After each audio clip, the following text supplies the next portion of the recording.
Right guys, just a quick update. We now have available for you very small, so have a look at this. This is the size of the unit. This is our small unit, a little bit bigger than a credit card.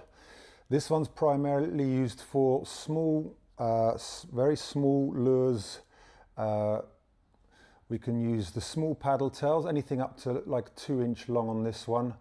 And obviously it's very small live baits, i.e. we tend to go with live baits no longer than the actual unit max. So you can see you're looking at little live baits about this size. Excellent in smaller bodies of water or where you want to use stealth tactics. Here in South Africa, if we're hunting the grunt on those sandbanks, this is the perfect combination. This with a small live prawn on a light leader behind, probably a 2.5 meter leader. This is absolutely deadly on those sandbanks. So this is very much for stalking or using in the smaller waters. Next up, we have the medium, and this is the medium that we've been selling and sold out of. We've just remade this new batch. You can see, I don't know if you're aware, but the pattern on the first one's changed. We will probably change it as we go along here, there, and you get different looks, but the color, the basic background color will stay the same. But just to give you a comparison, small, medium. So medium, I tend to use this. This is a good all-rounder. This will tow a nice size 4-inch live bait, decent sized paddle tails. Again, when you're pulling paddle tails, you don't need to use the lead head or the jig head on those. You can just put a hook straight through and it will pull this along the surface, or you can weigh it down with a couple of small shots or a small 1/4 ounce, absolutely no problem. If you want to fish along the bottom, and we've said this before, you can actually remove the ball here and you can actually put a heavy enough weight on so that your lure will sink right down onto the sand, and you can sink this. What it will do is it will pull this whole unit under. As long as you keep this so it's buoyant, and that when it sits in the water, that nose is always want to be up at about this angle. That goes for all the products. People might ring in and say, oh, I don't think it's working, it's diving, it's doing this and that.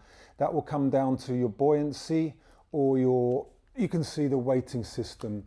90% of the time, the fault is the fact that your weight is too far forward, and as a lure or anything, if that catches underwater and it's at an angle, it will start to dig in. So that's also the case for strong currents.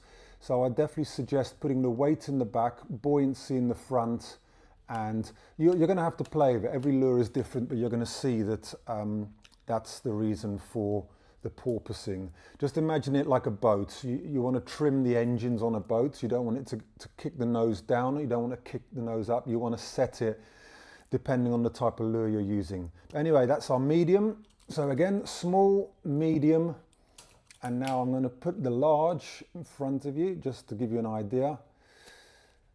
So there's your medium, there's your large. This is fantastic, especially actually for beginners, because there's a little bit of a learning curve to using these. If you want to start using these, this is very forgiving. It's much bigger. The type of lures, weights you use, are not going to affect the product as much as like on the smaller or the mediums. I liken it to surfing. That's another one of my hobbies. But start larger. As you get confident with the product, work your way down. I've been using them for quite a few months now. They're all very easy to use.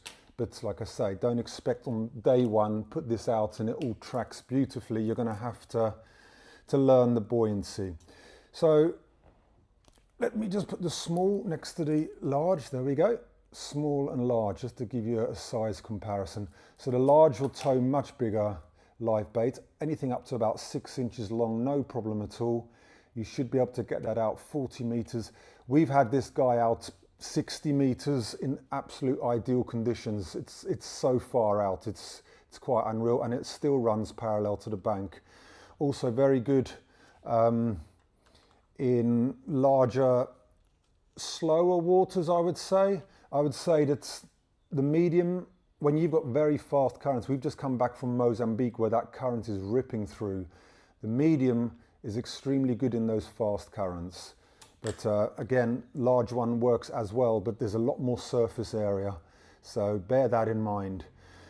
You'll also find that with these guys, you've got the arms. So if you find that the current is really running hard, you can adjust the arms by just lightly bending them up or down. So the higher you bend it, the higher the arm comes up, the quicker that when you're putting pressure on in a tide, the actual unit will start to fold towards the rod like this.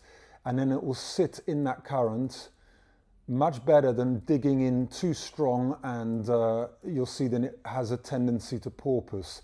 So if you're finding that the product is porpoising, just lightly bend the arm up. Don't wiggle up, down, and just come back to me and say, look, the arm broke off. It's not going to break, but you just need to just lightly, you can see how easy it is.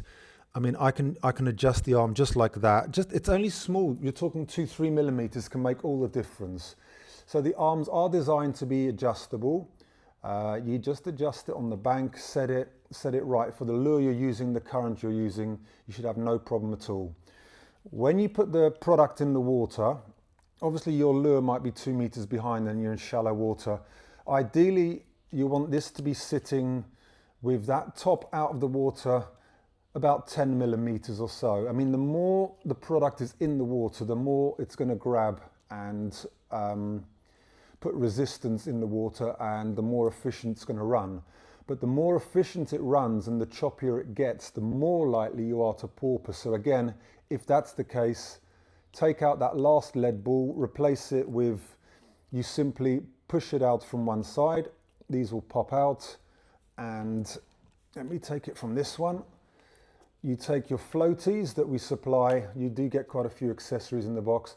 Just pop one of these in, and away you go. So now this is as light as this product's going to be. It sits nice and high in the water. Set your weights either fully back, middle. You can play around with that weighting system. But like I say, if you're going to start out by always having that nose. You want it sitting in the water at this kind of angle. You don't want it sitting like that, and definitely not like that. Always, even if you're fishing this whole unit underwater, make sure that nose is always pointing up. And if you are fishing underwater, you might even be better off going more buoyant and add that weight to the actual lure or jig that you're pulling along the bottom. A lot of this is going to be you testing it and learning. I mean, I've been using it for a good 4 or 5 months now.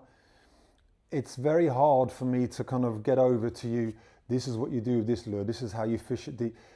You're going to have to experiment, but it'll take a few hours to kind of work out. It's very easy to do the floating lures or the neutral type lures. This guy will always work as long, again, as it sits like this in the water.